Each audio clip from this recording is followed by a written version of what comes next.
आप एक छोटी सी परीक्षा देते हैं यूपी पुलिस की। अगर यूपी पुलिस की परीक्षा में आप लगातार 7-8 घंटे केवल पढ़ाई करते हैं यूट्यूब से ही और उसके बाद दिन भर में आप कुछ नहीं करते हैं तो निश्चित रूप से आप उसकी परीक्षा भी क्वालिफाई नहीं कर पाएंगे। ठीक है, ये चीज़ें मैं क्यों बोल देता हूं, क्योंकि मेरा आपसे आत्मीय लगाव है। आप हमारे छोटे भाई बड़े भाई जो भी समझिए, आपसे हमारा पारिवारिक एक सामंजस्यपूर्ण व्यवहार है जिसकी वजह से मैं ये चीज़ें बोलता हूं। ठीक है, आपके कुछ क्वेरी है जिसका जवाब मैं दे देता हूं, बिल्कुल जल्दी जल्दी आपका जवाब देता हूं। जो बच्चे पास हुए हैं उनके लिए शुभकामनाएँ हैं, आप आगे बेहतर करिए, जो अपने अंतिम उद्देश्यों की पूर्ति के लिए लगातार प्रयास करिए, लगातार प्रयास करिए। जो बच्चे फेल हुए हैं वह बिल्कुल भी कदापि यह न समझे कि वो जीवन में फेल हो गए हैं। मैंने कल भी कहा था इस ज़िंदगी में परीक्षाएं बहुत है। क्या मैंने कहा था कि ज़िंदगी में परीक्षाएं हैं, परीक्षा ही ज़िंदगी नहीं है। एक परीक्षा आपका भविष्य कभी मतलब कि एक परीक्षा आपका भविष्य कभी भी लिख नहीं सकती है, किसी परीक्षा से आपका भविष्य लिखा जाएगा। ठीक है, आपके जीवन में तमाम सारी ऐसी परीक्षाएं आएंगी जिसे लड़ करके आपको आगे निकलना है और समाज में एक अलग प्रतिबिंब के साथ अपने आप को प्रतिलक्षित करना है। ठीक है, इस बात को आप सभी लोग जानते हैं। तो चलिए आपकी क्वेरी के साथ मैं हाजिर हो गया हूं। सबसे पहली बात यही है कि 2 से अधिक सब्जेक्ट में बैक लगने से सेमेस्टर बैक होता है। जी बिल्कुल, अगर आपका 2 से अधिक सब्जेक्ट में बैक लग गया है तो आपका सेमेस्टर बैक हो गया है। ठीक है, अब आप इस पर कोई टीका टिप्पणी मत करिएगा कि भैया 2 से अधिक सब्जेक्ट में बैक है तो क्या हम फिर से मतलब कि फर्स्ट सेमेस्टर करना पड़ेगा। जी बिल्कुल, आपको चलिए जितना आप जो है मतलब कि द्वितीय सेमेस्टर की परीक्षा बिल्कुल भी आप नहीं दे पाएंगे अगर आपको 2 से अधिक सब्जेक्ट में बैक है। 2 सब्जेक्ट में बैक है तो कोई दिक्कत नहीं है, आप सेकंड सेमेस्टर की परीक्षा के साथ उन दोनों सब्जेक्टों का पेपर दे देंगे और आसानी से आप पास हो जाएंगे।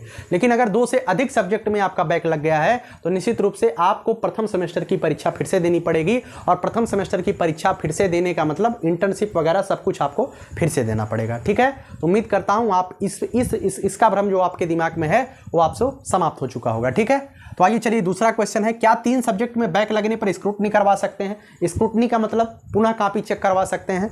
मित्रों, ये बात काफ़ी लोगों का हमारे मन में आया, हमारे सामने पेश हुआ, भैया हमारा 4 सब्जेक्ट में बैक लगा है, हम सोच रहे हैं 2 सब्जेक्ट में एक नंबर से फेल हुए हैं, उसमें 2 सब्जेक्ट में हम स्क्रूटनी डाल देते हैं और 2 सब्जेक्ट अगर उसमें हम पास हो जाते हैं तो मेरे पास केवल 2 सब्जेक्ट बचेगा, तो क्या हम जो है मतलब कि सिक्योर हो जाएंगे या सेकंड सेमेस्टर की परीक्षा दे लेंगे।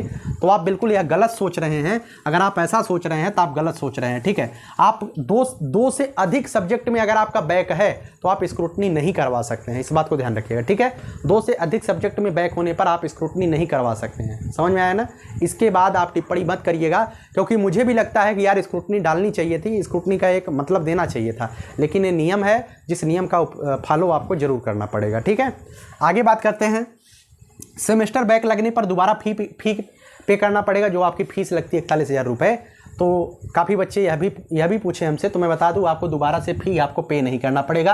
अगर फ़ी भी आपका लगेगा तो वह फ़ी जो लगेगा वह आपकी परीक्षा फॉर्म की, मतलब जो परीक्षा फॉर्म भराया जाता है 600 रुपये, 700 रुपये, 800 रुपये, 1000 रुपये, 1500 रुपये, जो भी आपके परीक्षा फॉर्म का विद्यालय वाले लेते हैं बिल्कुल वही लेंगे। दोबारा से आपको 41,000 रुपये जमा नहीं करना होगा। ठीक है, आपके दिमाग में अगर भ्रम है तो उस भ्रम को निकाल दीजिए। ठीक है, आगे बात करते हैं, बैक पेपर वाले यूपी टेट दे पाएंगे या नहीं दे पाएंगे। मित्रों, आप बिल्कुल अगर आप यूपी टेट सीटेट देना चाहते हैं और आपका बैक पेपर लग गया है तब भी आप जो है यूपी टेट दे सकते हैं। क्यों? क्योंकि कोई भी बच्चा जैसे ही डीएलएड में प्रवेश लेता है, बीएड में प्रवेश लेता है, वह अब जो है एनसीटीई के नई गाइडलाइन के अनुसार वह योग्य हो गया है, पहले ही सेमेस्टर में वह टेट का एग्जाम दे सकता है। ठीक है, तो आप बिल्कुल टेट का एग्जाम दे सकते हैं, चाहे आपका एक विषय में बैक हो, चाहे 4 विषय में बैक हो ना। लेकिन अगर आपका 4 या 4 से अधिक सब्जेक्ट में बैक है, 3 सब्जेक्ट 4 सब्जेक्ट में बैक है, तो मैं बताऊंगा कि आप पहले अपने सेमेस्टर की परीक्षाओं पे अपने आप को फोकस करिए, क्योंकि बिना उसके आप आगे नहीं बढ़ सकते हैं। ठीक है, यहाँ पे टेट पास होकर के भी आप कुछ नहीं कर पाएंगे जब तक वहाँ पे आप क्लियर नहीं कर पाएंगे। मैं किसी को डीमोटिवेट नहीं करता हूँ मित्रों, जो चीज़ें सत्य होती हैं मैं सत्य से आपको अवगत करवाता हूँ। ठीक है, आगे मैं बात करता हूँ, जिनका 2 सब्जेक्ट में बैक लगा हो वो अगले सेमेस्टर के साथ तैयारी कैसे करें। मित्रों, सबसे बड़ा ये प्रश्न है। गणित के विषय में काफ़ी ज़्यादा जो है मातृशक्ति या यूँ कहें तो छात्राओं का बैक लगा है। मैं किसी भी छात्रा का मतलब कि पर्सनली किसी व्यक्ति के बारे में बात नहीं कर रहा हूँ, अधिकतम डीएलएड करने वाली छात्राओं के बारे में बात कर रहा हूँ। अगर आपको थोड़ा सा गलत लगता है तो उसे अन्यथा मत लीजिएगा। हर एक व्यक्ति का दिमाग वैसा नहीं होता है, लेकिन अधिकांश जो हमारे पास मैसेज आए हैं वो महिलाओं के ही मैसेज हैं, मातृशक्ति के मैसेज हैं हमें, तो जिसे मैं आपके सामने बोल रहा हूँ, ठीक है। इसे अन्यथा मत लीजिएगा। उनके ज़्यादा बैक लगे हैं गणित के विषय में, तो आपको गणित कैसे पढ़ना चाहिए तो मैं आपको बता दूं, मैंने प्रथम सेमेस्टर में पूरा सिस्टमेटिक गणित पढ़ाया था। पूरे के पूरे मैंने आपके चैप्टर को कंप्लीट करवाया था। 16-17 वीडियो मैंने आपको बेहतरीन तरीके से दिया था। आप उन वीडियोज़ को देखे हैं या नहीं देखे हैं मैं उस पर कोई टिप्पणी नहीं करूँगा। आप देखे हैं तो बेहतर किए हैं, नहीं देखे हैं तो मैं आपको बताता हूँ। अगर आप प्रथम सेमेस्टर में मैथ में आपका बैक है तो कक्षा 6ठी का आप बुक ले लीजिएगा, प्रथम सेमेस्टर में 6ठी का बुक, ठीक है। जो परिषदीय किताबें चलती है, जो सरकारी किताबें होती हैं, कक्षा 6वीं का जो बुक है वो उसे आप चाट डालिए, उसे आप पढ़ डालिए और बच्चों की तरह एक एक सवाल आप लगाइए। अगर आप गणित कमज़ोर है तो, अगर आपका गणित मजबूत है तो आपको कोई आवश्यकता नहीं है। और आप सेकंड सेमेस्टर के मैथ की तैयारी करना चाहते हैं, वैसे हमारी तरफ से जो 60 नोट्स जा रहा है ना, उस 60 नोट्स में मैं मैथ भी दूंगा, लेकिन मैथ आपको 60 नोट्स पढ़ने से नहीं आएगा, मैथ आपको स्वयं से हल करने पर आएगा, ठीक है। स्वयं से हल करने पर मैथ आएगा, तो आप स्वयं से मैथ हल करिए। और मैथ जैसे ही आप हल करते हैं, मैथ आप हल करेंगे ना, तो मैथ अगर आप सेकंड सेमेस्टर की भी तैयारी करते हैं तो आप 7वीं की मैथ लीजिएगा। कक्षा 6ठी का प्रथम सेमेस्टर वाले जिनका बैक लगा है और 7वीं का द्वितीय सेमेस्टर वाले अपना मैथ एक बार आप किताब ले करके देख लीजिएगा जरूर। कितनों भी अच्छी आपकी मैथ हो, मेरे कहने पर, आपके हित के निमित्त ही मैं ये बात बोल रहा हूँ, आप ज़रूर एक बार देख लीजिएगा, बाकी आपकी इच्छा, ठीक है। आगे मैं बात करता हूँ, जिनका बैक नहीं है क्या वो नंबर सुधारने के लिए अतिरिक्त प्रयास कर सकते हैं, यह भी आपकी क्वेरी आई है। भैया क्या हम इम्प्रूवमेंट एग्जाम दे सकते हैं, ऐसा आपसे मतलब मेरे से काफ़ी बच्चे पूछे हैं। मैं बता दूं, आप इम्प्रूवमेंट एग्जाम यहाँ पे नहीं दे सकते हैं, ठीक है। आप अगर पास हो गए हैं तो आप दोबारा से परीक्षा में पार्टिसिपेट नहीं कर सकते हैं। अगर आपका बैक लगा है तो ही आप पार्टिसिपेट कर सकते हैं, बाकी आप पार्टिसिपेट नहीं कर सकते हैं, ठीक है। चलिए आगे बात करते हैं, अंतिम उद्देश्य की पूर्ति के लिए क्या करना चाहिए। अंतिम उद्देश्य की पूर्ति के लिए आपको जो है अनवरत प्रयास करना चाहिए, ठीक है। अनवरत प्रयास, जैसे हमारा अंतिम उद्देश्य है कि हम आपको जो है आपकी मंजिल तक पहुंचाएं, लगातार प्रयास करें आपको बेहतर बनाने के लिए। और आपको ही बेहतर नहीं बना रहा हूं, निश्चित रूप से मैं ये सत्य बोलता हूं, वास्तविकता है, कोई भी व्यक्ति इस तरीके से नहीं बोल सकता है। मैं आपसे कह रहा हूं, आपके अंतिम उद्देश्यों की पूर्ति के लिए मैं लगातार आपके लिए लड़ाई लड़ रहा हूं, लेकिन उसके साथ साथ मैं अपने भविष्य के लिए भी लड़ रहा हूं, ठीक है।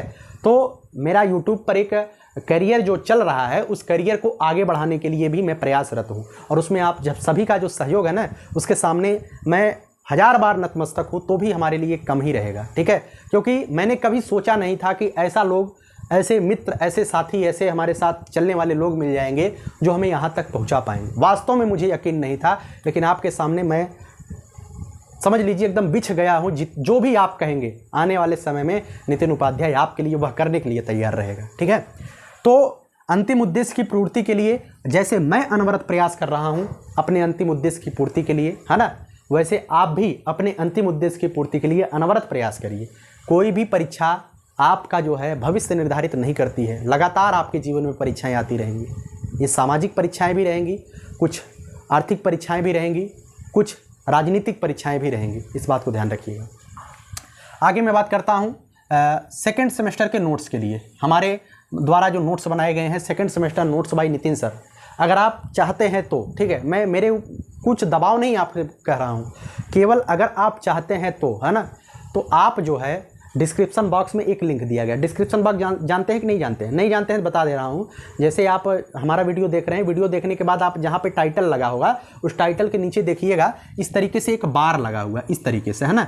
आप उस पर टाइटल के नीचे ऐसे ही क्लिक करेंगे तो आपको एक बड़ा सा डिस्क्रिप्शन बॉक्स खुल जाएगा। वहाँ पर काफ़ी चीज़ें हम लिखे होते हैं, है ना।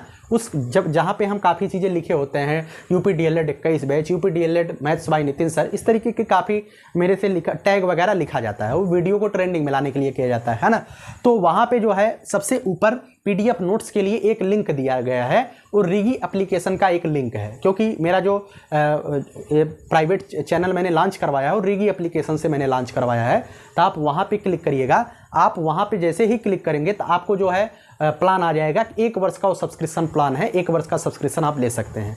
120 रुपये आपको पे करना पड़ेगा। आप पहले उस पर क्लिक करेंगे तो आपको फ़ोन नंबर मांगा जाएगा, आप अपना फ़ोन नंबर दीजिएगा, OTP आएगा बाकायदा, आप अपना नाम दीजिएगा, उसके बाद पेमेंट कर दीजिएगा।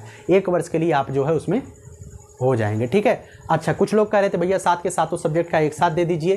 तो मित्रों मैं बता दूं, अभी आपके पास बहुत ज़्यादा समय है, मुझे पूरे तन्मयता के साथ काम करने दीजिए, मनोयोग से काम करने दीजिए। अगर मैं चाहूँगा तो 10 दिन के अंदर आपके साथ के सातों सब्जेक्ट का नोट्स मैं दे सकता हूँ, लेकिन जानते हैं क्या होगा, वही होगा, कुछ चीज़ें छूट जाएंगी। अगर मैं आपसे पेमेंट ले रहा हूँ तो मैं ऐसा चाहता हूँ कि अगर आप हमें पेमेंट कर रहे हैं, है ना, चाहे वो आपके लिए कम वैल्यू, आपके लिए 120 रुपये कुछ नहीं हो सकता, मुझे पता है, पर्टिकुलर एक व्यक्ति के लिए 120 रुपये बड़ी बात नहीं होती है, लेकिन हमारे लिए वो बड़ी बात है, क्योंकि आप हमारे ऊपर विश्वास कर रहे हैं और हम अपने विश्वास को कभी तोड़ने, मतलब कि विश्वास कायम रखना ही चाहते हैं कि आप हमारे ऊपर विश्वास हमेशा बनाए रखें। ठीक है, क्योंकि ये जो मेरा पहला प्रयास है ना, ये प्रयास हमारा आगे निर्भर करेगा कि आगे आप किस तरीके से हमसे जुड़ेंगे। अगर यहाँ से क्वेश्चन आपसे फंसेगा, आप पढ़ाई लिखाई करके बेहतर अपनी परीक्षाओं में करेंगे, तो आप जो है आगे भी हमारा सपोर्ट करेंगे। यूपी टेट, सी टेट या अन्य क्षेत्र में भी मैं आऊँगा, बिल्कुल आऊँगा, क्योंकि मेरा उद्देश्य यही है। आऊँगा तो उसमें लोग सपोर्ट करेंगे। अगर यहीं पर मैं जो है जल्दबाजी में आपके लिए काम कर दूँगा तो कहीं ना कहीं आपको लगेगा कि यार जल्दी जल्दी सात PDF हमें मिल गए, लेकिन आप पहली बार PDF लेकर के दोबारा हमें गाली देने आएंगे। आपको चाहे जैसा मैं लगूं, लेकिन फाइनली आप गाली ही देने वाले हैं। इसी सब का ध्यान देते हुए मैं थोड़ा थोड़ा आकर के आपको वीडियो जो दे रहा हूं, थोड़ा थोड़ा शॉर्ट नोट्स दे रहा हूं। धीरे धीरे आपके परीक्षा होते होते मैं वादा करता हूं पूरा का पूरा शॉर्ट नोट्स आपको दे दूंगा। ठीक है, तो उम्मीद करता हूं सारे के सारे क्वेरीज आपके समाप्त हो गए हैं। कोई फीस वगैरह बैक पेपर की नहीं लगती है। स्क्रूटनी 2 से अधिक सब्जेक्ट अगर आपका फेल हो गया है तो स्क्रूटनी बिल्कुल भी नहीं होगी। 2 से अधिक सब्जेक्ट में अगर बैक लगा है, सेमेस्टर की बैक हो गया है, सेकेंड सेमेस्टर का आप एग्जाम नहीं दे सकते हैं। आपकी परीक्षा 2023 में अब होने वाली है, उसके पहले आपकी परीक्षा नहीं होने वाली है। ठीक है, तो और भी आगे अगर आपके और क्वेरी बचते हैं तो मैंने बता दिया, वहाँ पर आप हमसे बताइएगा। और आखिरी में मैं कहना चाहूँगा, यहाँ पर जो है जिनका बैक नहीं है, क्या वो नंबर सुधारने के लिए अतिरिक्त प्रयास कर सकते हैं? मैं इसे समझता हूं। कई बच्चों के हमारे पास मैसेज आए कि भैया मैं लेखपाल की तैयारी कर रहा था, जिसकी वजह से मैं सेमेस्टर की पढ़ाई नहीं कर पाया, जिस वजह से हमारे जो है परीक्षा में मात्र 84% अंक है। क्या हम इसे सुधारने के लिए दोबारा से प्रयास कर सकते हैं? तो आप दोबारा से प्रयास नहीं कर सकते हैं। ठीक है, आपके अगर अच्छा, कुछ बच्चे हमसे लगातार प्रश्न पूछते रहते हैं। अभी अगर लेखपाल वाले बच्चे हमसे जुड़े हुए होंगे ना, तो मैं आपको मोटा कटाप यहाँ पे बता देता हूँ। कटाप के लिए अगर मैं अलग से वीडियो बनाऊँ तो मुझे नहीं लगता है कि मुझे कटाप पे वीडियो बनानी चाहिए, क्योंकि मैंने जो है लेखपाल के लिए कोई बैच वगैरह या कोई चीज़ नहीं आपके लिए शुरुआत किया था, तो मुझे नहीं लगता है कि आपके लिए वीडियोज वगैरह देना जो है लाजमी रहेगा। ठीक है, तो मेरे जितने भी बच्चे जुड़े हुए हैं लेखपाल की परीक्षा में, वो हमसे बराबर कटाप पूछते रहते हैं। तो मैं आपको बता दूँ, 76 नंबर, 76 प्लस, है ना, जनरल का जो भी बच्चा है ना, जनरल का जो भी बच्चा 76 से 78 के बीच है, निश्चित रूप से वह जो है सिलेक्शन के क्राइटेरिया में है, निश्चित रूप से वो चयनित होगा। ठीक है, अब आपको चाहे जो कहे, ओबीसी का बच्चा, अगर ओबीसी का बच्चा जो है 75 से 77 के बीच है, तो निश्चित रूप से वह जो है क्राइटेरिया में है, 100% उसका होना है। ठीक है, ईडब्ल्यूएस की बात करें मित्रों, लेखपाल की कट ऑफ है ना, इसके लिए मैं अलग से वीडियो बना सकता था अगर मुझे व्यूज़ चाहिए होते, क्योंकि बच्चा इस समय ये वीडियो बहुत ज़्यादा देख रहा है, तो मैं नहीं चाहता हूं कि व्यूज़ मुझे मिले। आप अगर हमारे बच्चे हैं तो आप देख लीजिए, हमारे छात्र हैं देख लीजिए। ईडब्ल्यूएस की कट ऑफ जो है 75 से 77 के बीच यह भी रहने वाली है, इससे नीचे नहीं रहेगी। ठीक है, उसके बाद एससी की बात करें तो 2 नंबर आप घटा सकते हैं। एससी की बात करें तो 73 से जो है 75 नंबर एससी की कट ऑफ हो सकती है। एसटी की कट ऑफ की बात करें मित्रों, 68 से लेकर के 72 नंबर तक जा सकती है। ठीक है, यही कट ऑफ आपकी होने वाली है। बाकी एक्स सर्विसमैन वगैरह की कट ऑफ 55-60 भी रह सकती है। ठीक है, इस बात को ध्यान रखिएगा, है ना। आखिरी में मैं आपसे यही कहूँगा कि जो भी बच्चा इस क्राइटेरिया को पार कर रहा है वो बिल्कुल सिक्योर है, और सिक्योर अपने आप को फील भी कराए। कभी भी आप किसी के नंबर देख करके आप घबराए नहीं, क्योंकि इस समाज में ना आपसे कोई नंबर सही शेयर नहीं करने वाला है। मैं जिससे भी मिला हूँ, यूपी पेट के पेपर दे के आए थे, उनका 90 सही था, और जब पेट का फाइनल रिजल्ट आया तो उनका सही था 72, 71, 73, 74। ठीक है, और जिनका वर्तमान के समय में जो बता रहे हैं आपसे ना, ऐसा नहीं कह रहा हूँ 85 के ऊपर पाने वाला कोई नहीं, 85 के ऊपर भी कई बच्चे पाए हैं, है ना, उनका है 85, लेकिन उनकी संख्या सैकड़ों में होगी, या यूँ कहे तो 200-300 बच्चे होंगे। बड़े लेवल पे धांधली वगैरह की बात हो रही है, धांधली होने के बाद भी यही कट ऑफ आपकी रहने वाली है, इसके ऊपर टेंशन मत लीजिए, है ना। अगर धांधली नहीं हुई होती ना, यही कट ऑफ जो जनरल का मैं 76 से 78 बता रहा हूँ, है ना, यही कट ऑफ आपका जो है 73 से 75 के बीच आता है। 8000 पद बहुत होते हैं, 8085 पद है, इस बात को ध्यान रखिएगा। टेंशन आपको बिल्कुल भी नहीं लेनी है। 85 के नंबर पाने वाले भी ज़्यादातर बच्चे हैं, 85 से ऊपर भी पाए हैं, है ना। लेकिन जो बच्चा सिलेक्शन वाला बच्चा है, जो पढ़ाई किया है मित्रों, मैं आपको चाहे गलत लगे चाहे सही लगे, जो पढ़ाई किया है ना वो 75 से 80 के बीच है, ठीक है, वो 75 से 80 के बीच है। अगर आप बिल्कुल ईमानदारी से पढ़ाई की है 75 से 80 के बीच आपको होना भी चाहिए। और अगर आप 75 से 80 के बीच हैं तो आपने अपने स्तर से प्रयास किया है। अब मुकद्दर तय करेगा कि आप कहाँ होंगे। अब आपको कोई टेंशन नहीं लेनी है, आगे आप अपने अंतिम उद्देश्य की प्राप्ति के लिए जो भी करना है वो करते रहिए, है ना। 75 से 80 के बीच हैं तो आपने अपने माता पिता के सपनों को तोड़ा नहीं है आपने, किंतु परंतु कोई नहीं छोड़ा है, बाकी ईश्वर के हाथ में है, जो होगा देखा जाएगा, ठीक है। अंत में अपनी बात कह करके इस वीडियो को समाप्त करूंगा। यही जज्बा रहा तो मुश्किलों का हल भी निकलेगा, जमी बंजर हुई तो क्या वहीं से जल भी निकलेगा। न हो मायूस न घबरा इस अंधेरे से मेरे साथी, इन्हीं रातों के दामन से सुनहरा कल भी निकलेगा। अगर आपने प्रयास किया है तो प्रयास निश्चित रूप से आज नहीं तो कल फलीभूत होता दिखाई देगा। और अपने दिमाग से टेंशन निकाल लीजिए, बिल्कुल टेंशन फ्री होकर के पढ़ाई करिए, आगे की तैयारी करिए, अपने भविष्य को सुनहरा करने का जो भी आपको प्रयास मिले, जो भी आपको अवसर मिले उस पर प्रयास करिए, बेहतर करिए, ठीक है। आपके प्रेम के लिए मैं नतमस्तक हूँ। बहुत बहुत धन्यवाद। जय हिंद, जय भारत।